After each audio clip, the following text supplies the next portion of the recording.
In a world that's always evolving, where challenges come at the speed of change, resilience isn't just a buzzword, it's the foundation for growth and success.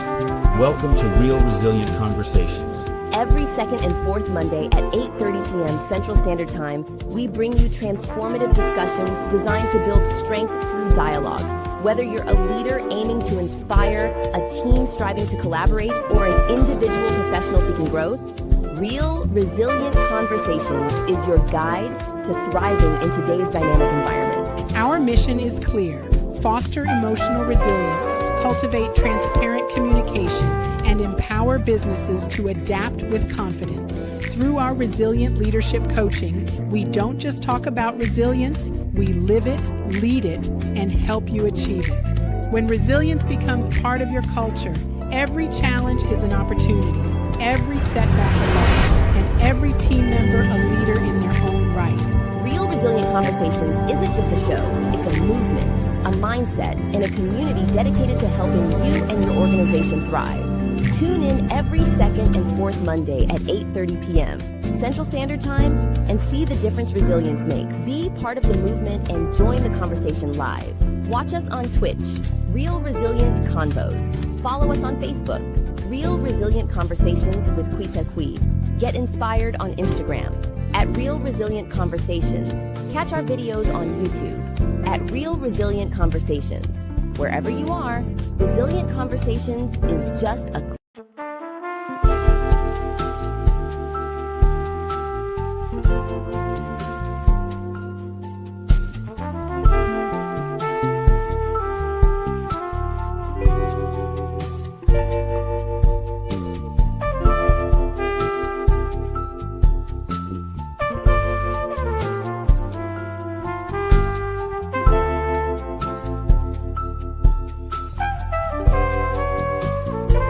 In a world that's always evolving, where challenges come at the speed of change, resilience isn't just a buzzword, it's the foundation for growth and success. Welcome to Real Resilient Conversations. Every second and fourth Monday at 8:30 p.m. Central Standard Time, we bring you transformative discussions designed to build strength through dialogue. Whether you're a leader aiming to inspire, a team striving to collaborate, or an individual professional seeking growth, Real Resilient Conversations is your guide to thriving in today's dynamic environment. Our mission is clear: foster emotional resilience, cultivate transparent communication, and empower businesses to adapt with confidence.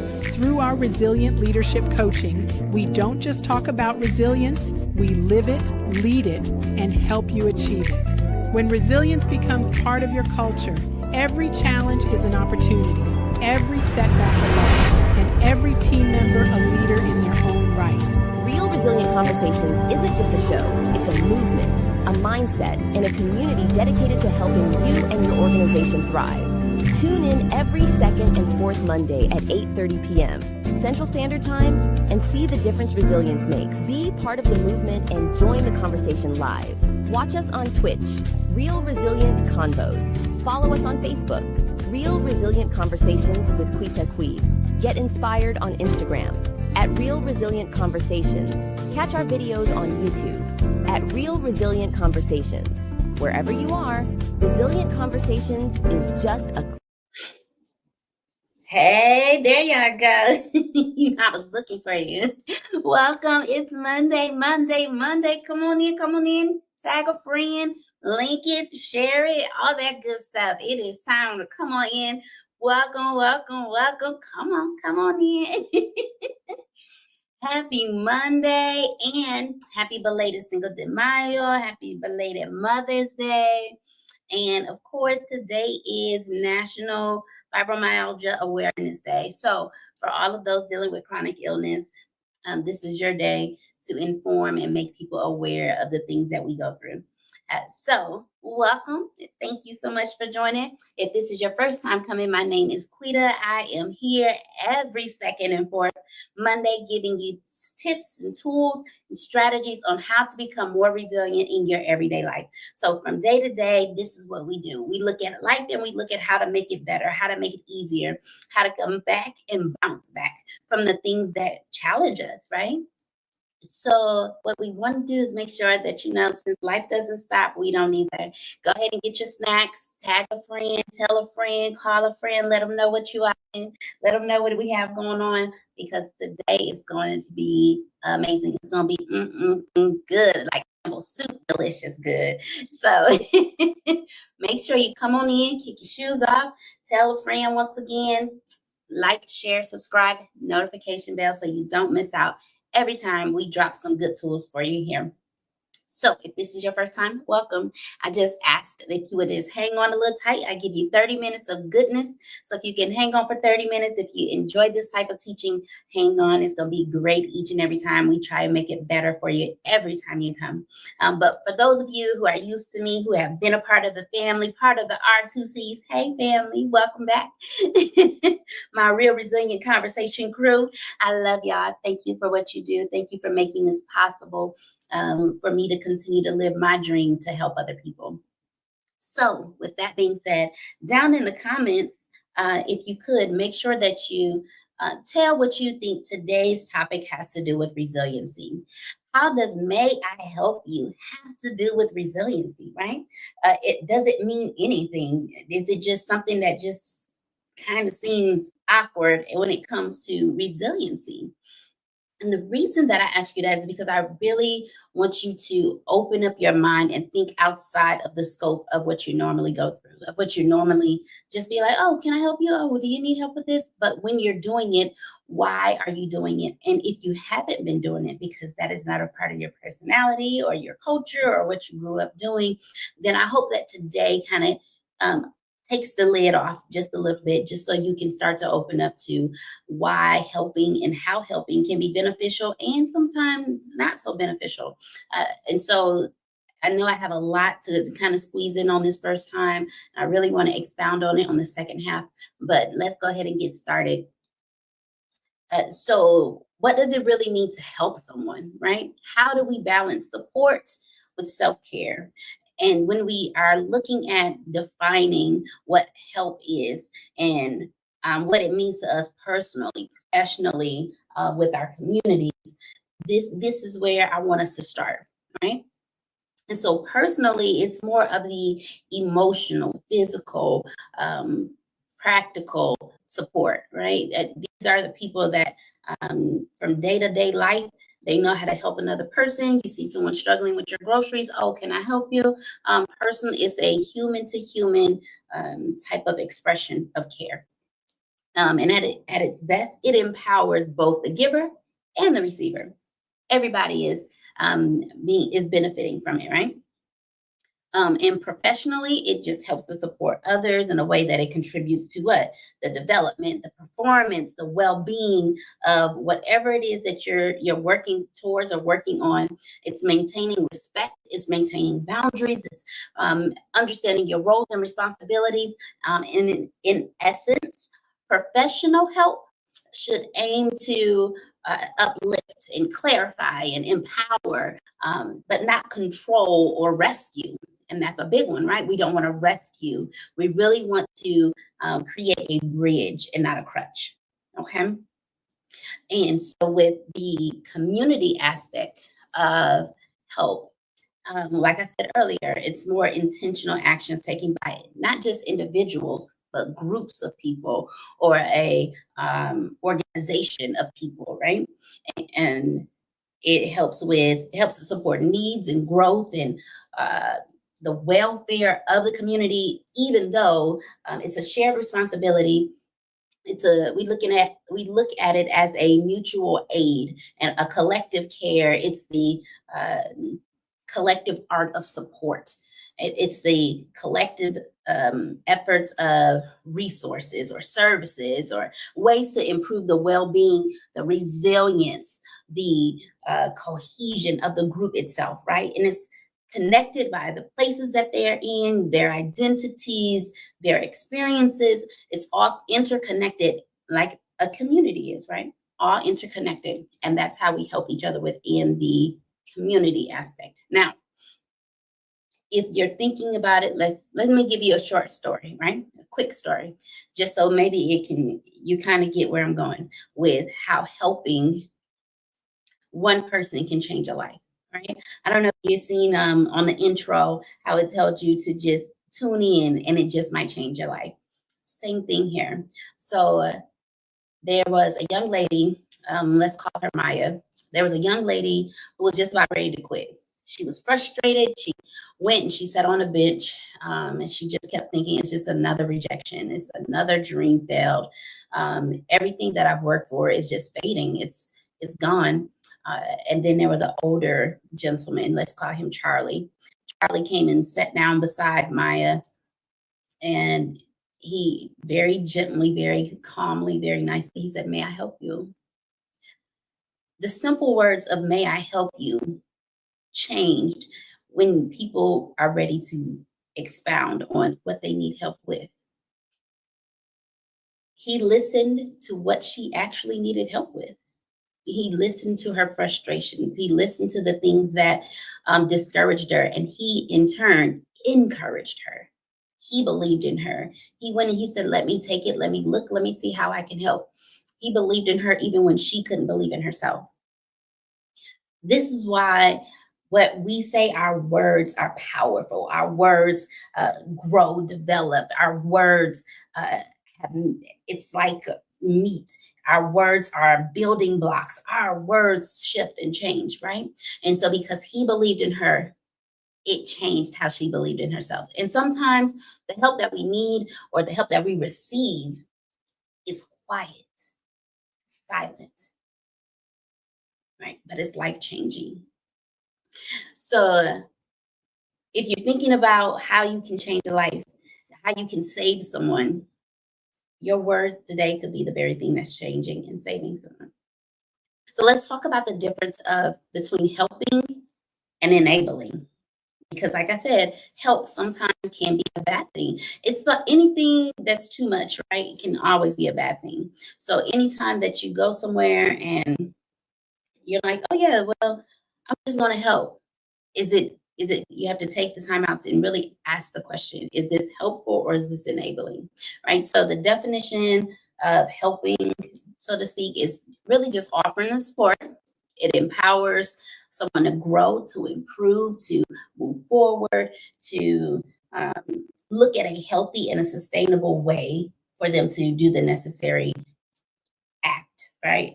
And so the goal is for it to be long term, for it to be beneficial, for it to be so they can be independent. Okay. So then some examples are like you want to listen without judging, right? While encouraging accountability. You want to teach somebody how to solve a problem instead of just fixing it for them. Right? Have you heard teach a man how to fish and he'll never be hungry? But if you get the fish for him, he'll always grow hungry. It's the same thing because they never learn how to do the task themselves. They lean and they depend on someone else to do whatever it's needed for them. So if you teach someone how to solve a problem, instead of fixing it for them, it enables them to be able to have a sustainable way of life, to have a long-term benefit, to have independence, and also just providing a emotional or a practical support while respecting their boundaries, or while they have to respect your boundaries. You're still you're giving the emotional support, the practical support, and still saying, "Okay, but this is as far as I can go," right? And being able to tell people, like, "I'm here for you. I want to help. But now I think you need to go and talk to a therapist because this is outside of my scope. You need something a little bit more advanced." And so we have to make sure that when we realize that our boundaries are being crossed, that we have to be able to say, that's the boundary that I can't allow you to come across again. And this is what you did in order to cross the boundary. So now we talked about helping. Now let me talk about enabling. Just so you get an idea between the difference, right? So enabling is you're just providing the support that allows someone to continue that self-destructive, harmful behaviors because we're shielding them from the natural consequences of their actions. The natural consequences. If you don't take care of something, if you don't take care of someone, you lose it. If you don't know how to deal with the root cause, now your outcome is going to be the natural consequences. The problem is if we as humans, as individuals, go and take care of that problem for them instead of teaching them how to take care of it for themselves, we have now enabled them to fail, right? Although we're hoping it's going to be a short-term relief, but they haven't learned the lesson. So now they will have to endure it again, just well, probably when you're not around. And hopefully that there won't be anyone else to to do it for them, right? Because then the short-term relief means a long-term harm. We don't want someone to, in the long run, now they don't know how to do anything. They don't know how to talk to people. They don't know how to love on people because we have enabled them to not do that along the way. Now they have learned the opposite of the way they should be doing it, right? And so, hey team, is there any way to put a scroll at the bottom so they know how to get a hold of me as well? I know I just noticed that I didn't see the banner. Perfect. Thank you so much. So some examples are when we're covering for someone's mistake, like especially those that have an addiction, but we not really getting to the root cause of what caused the addiction. We're just going to cover for them every time they go to jail, get them out of jail, right? Giving money to somebody who has an addiction of overspending without accountability. We haven't taught them how to manage their money, how to spend accordingly. They have gone about and we're just enabling them to continue to make bad decisions. If we're always fixing the problem, or if we're always fixing the problem for a loved one or avoid to take responsibility, we are enabling them, right?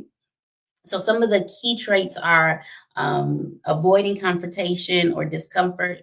So those that don't like to have the uncomfortable conversations, right? The uncomfortable conversations, usually because you know that it's going to be a someone's going to have to admit that they have been enabling the other, right? But enabling prevents growth or change. It really is driven from guilt or fear or codependency, right? And when it's laid out like that, we should just really ask a simple question. And that is this helping them to become stronger and more responsible, or is it keeping them stuck in their situation? If I do this, is it going to keep them stuck, or is this going to allow them to become more independent? That's the simple way of asking a simple question to know if it's helping or if it's hindering, if it's enabling in essence, okay? So now that we kind of have that, right? You know the difference between one and the other. Let's talk about some boundaries, right? We want to talk about the boundaries. I always like to talk about boundaries because boundaries are important. I know that I allow people to cross over the boundary sometime too. I am not exempt from it. But it's still something that we need to know about when we're talking about boundaries of help. So when it becomes harmful is when it becomes harmful when you yourself, the person that's helping, the other person becomes broken. Your money is funny now. Brokenhearted, you're discouraged, you're drained mentally, physically, emotionally. You have emotional labor. It's hard to even love on them, to anything like that. It's because the boundaries have been crossed, and now you realize that you've been people pleasing. So that is when your boundaries have been crossed when you were helping. And so now you have to learn how to set new boundaries, right? All while staying compassionate. You have to be compassionate and say, I know last time I let you do A, B, and C. However, that made me feel uncomfortable. It's never, let me help y'all understand. It's never because of you and what you did. It's because of the action and how the result of the action made me feel this way or resulted in me behaving this way, right? And so what does setting boundaries look like for you, right? For me, I would love to do it. it's just, I'm not able to today, right? And it's because I hate to say no. And I know that I am, as Dejanay, a great speaker, always says, I am a recovering people pleaser. I am still in therapy for people pleasing, I guess.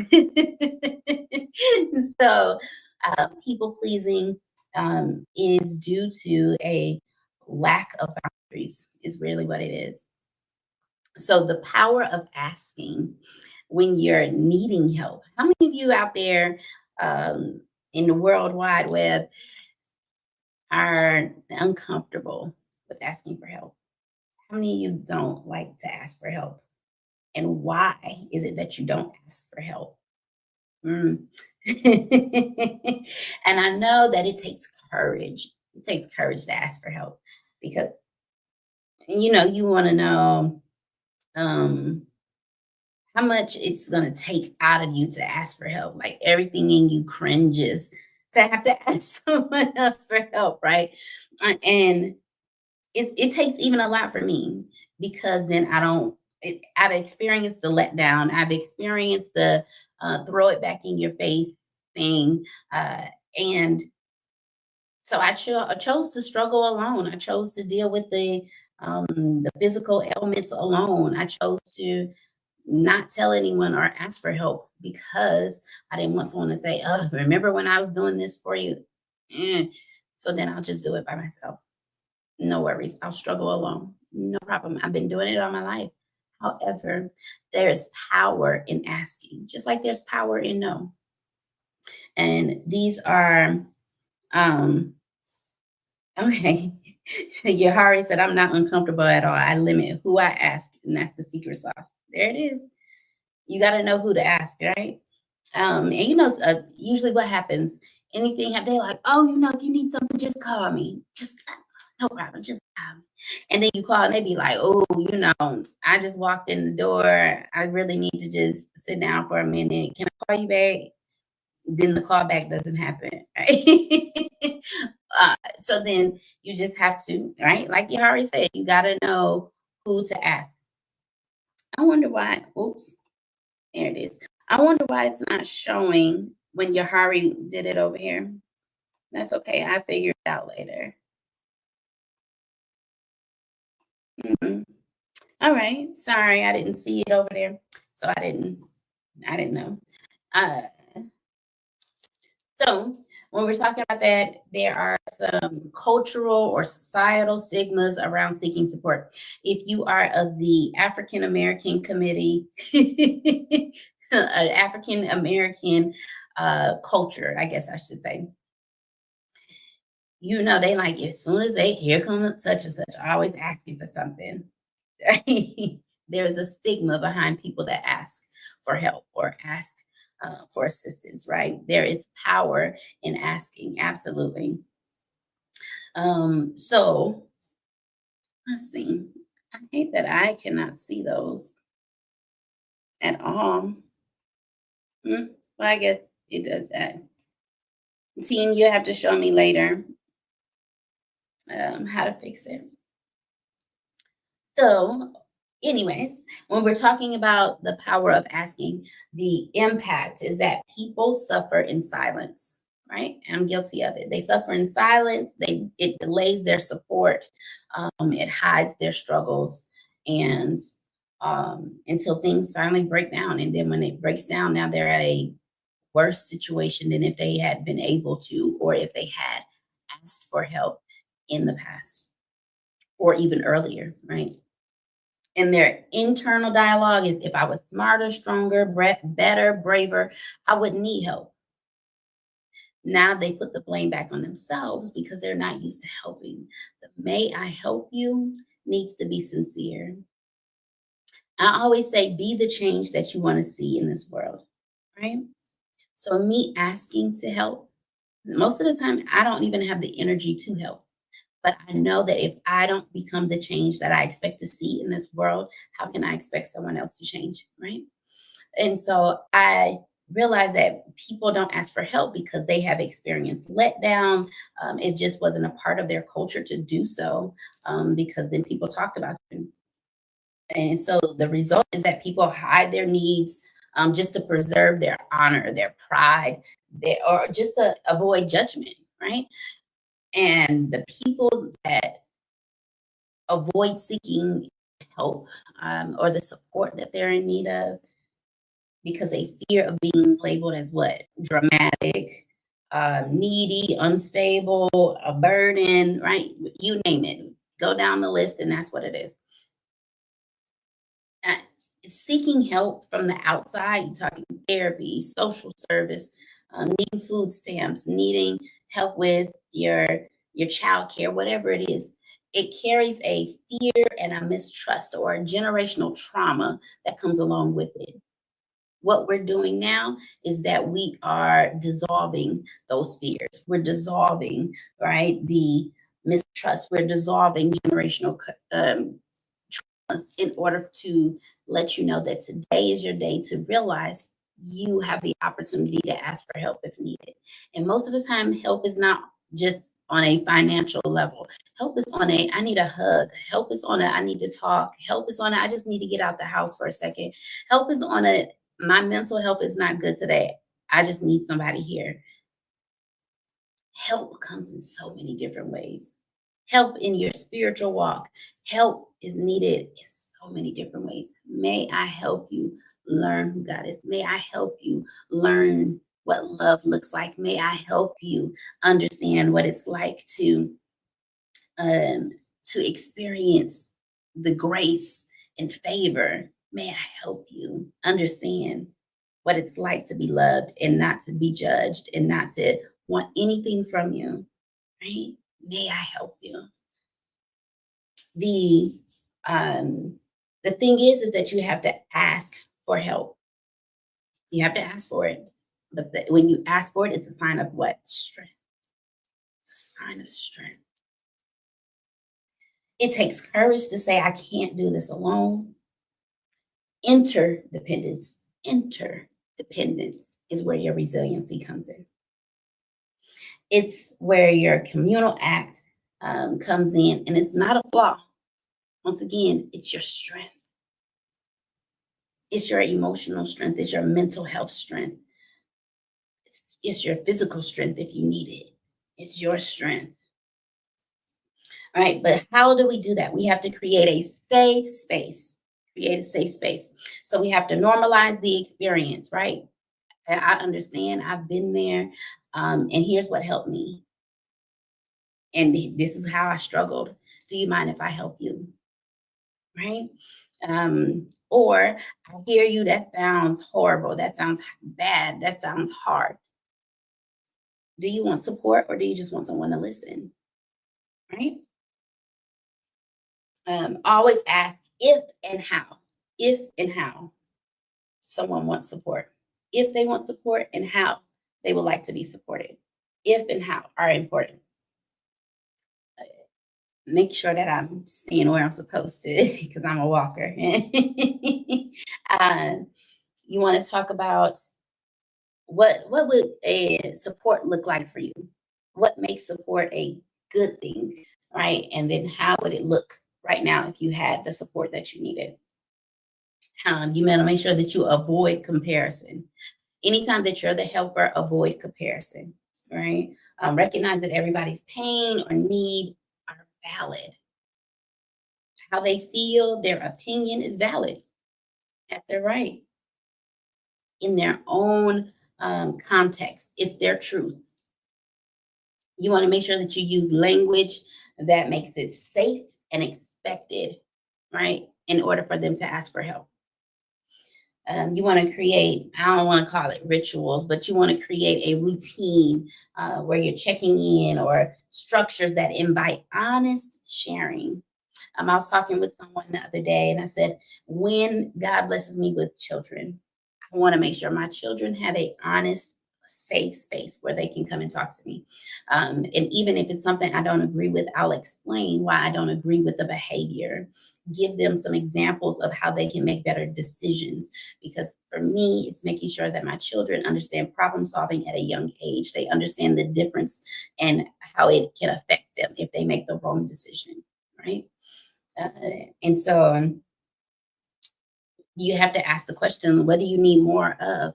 What do your boundaries look like?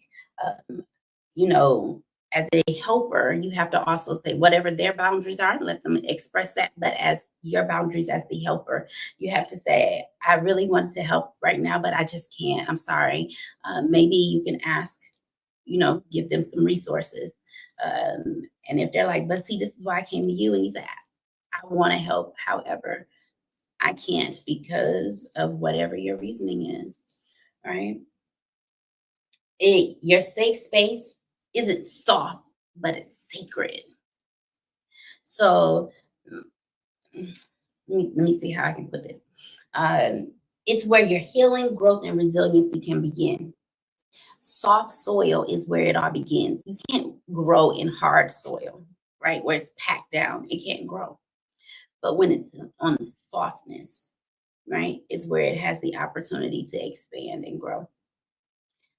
Because people no longer, they don't want to pretend that they're fine when they're not. Whoops, people are getting tired of faking the funk, right? Putting on a show. So resilient hands, which is what we are about. Resilient hands is how you play into being a helper or a supporter, or right? It's your crucial role in helping someone. You want to show up for others without losing yourself. So this is a problem I have, right? And I can't say I have. I will put everyone else first because I want to help so much. I want to make sure that they have everything that they need, that they have more than enough. Because in my eyes, if I am the example of God, if I am walking like Christ, because I am Christian, so if I'm walking in that light, hello, Miss Gina, I should be able to um, make sure that my hands are helping, right? I want to be able to say I did my part as an angel on this earth for today, right? Um, you can't pour from an empty cup, right? And that's where your resiliency kind of kicks in, right? Resiliency keeps your cup full.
You said what?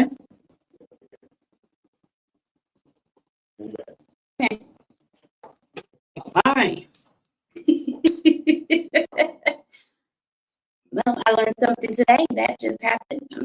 Thank y'all for hanging in there. I don't know what just happened, but we got back. So here we are.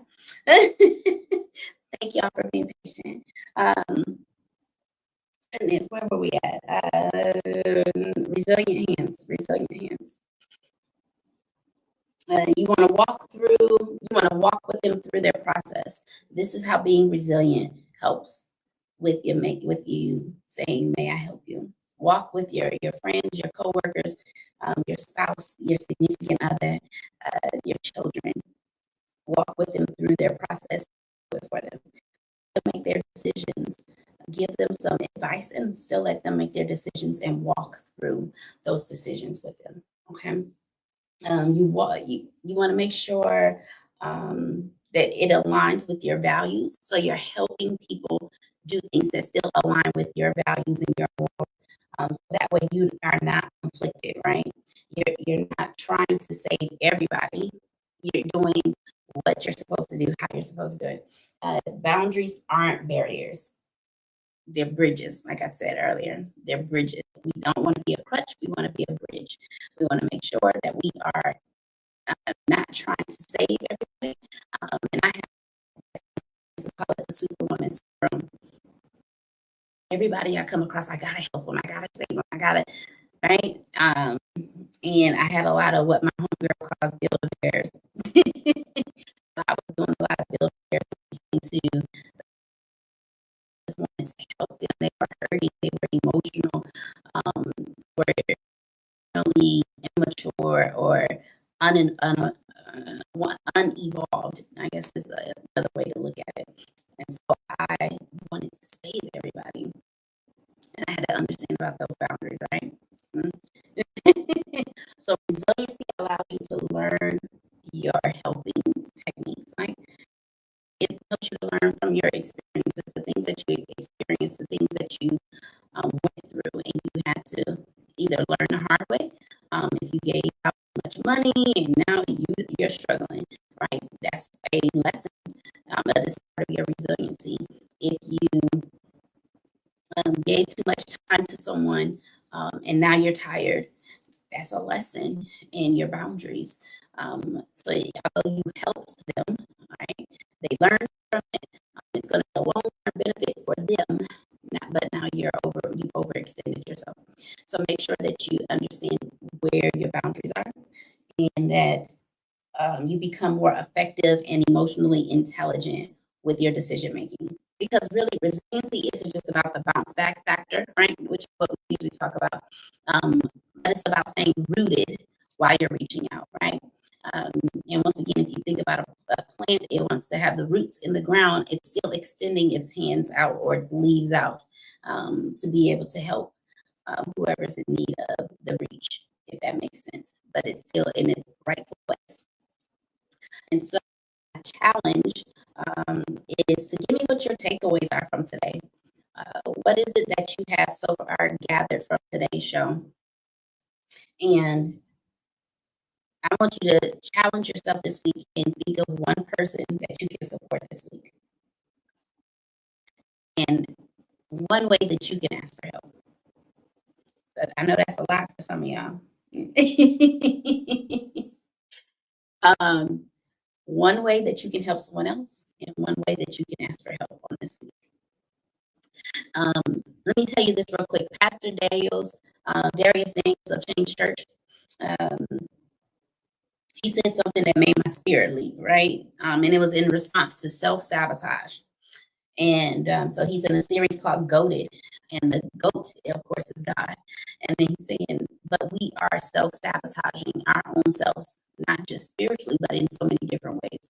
And so he had 3 points, and you had to learn how to sit in your sadness, how to steward your sadness, and how to surrender your sadness.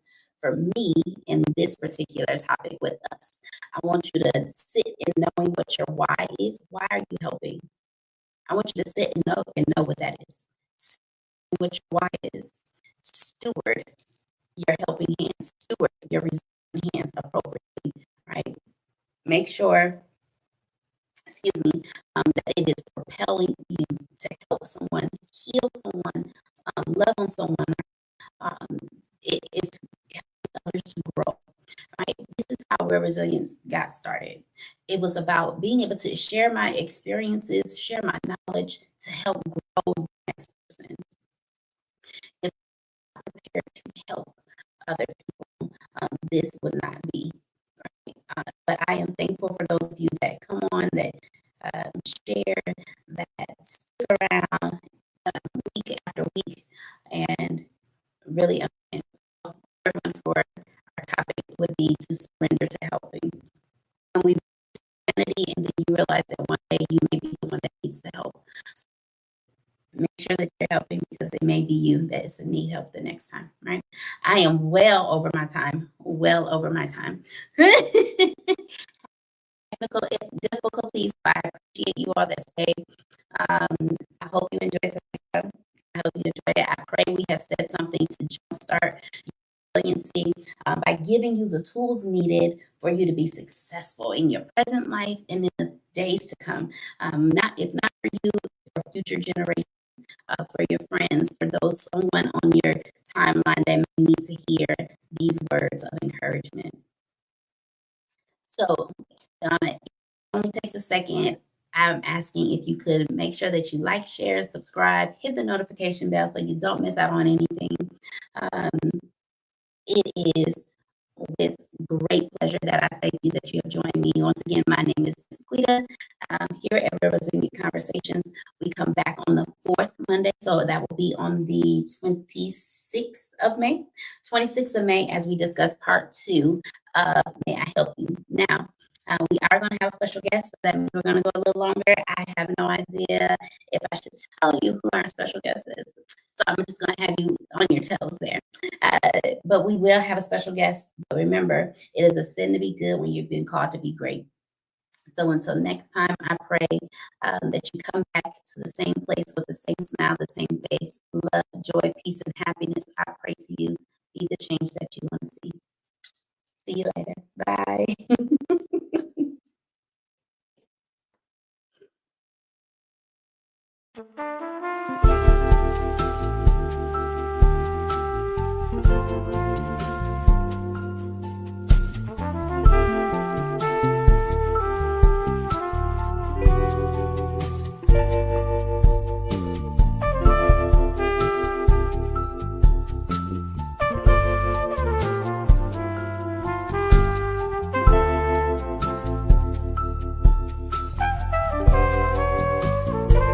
In a world that's always evolving, where challenges come at the speed of change, resilience isn't just a buzzword, it's the foundation for growth and success.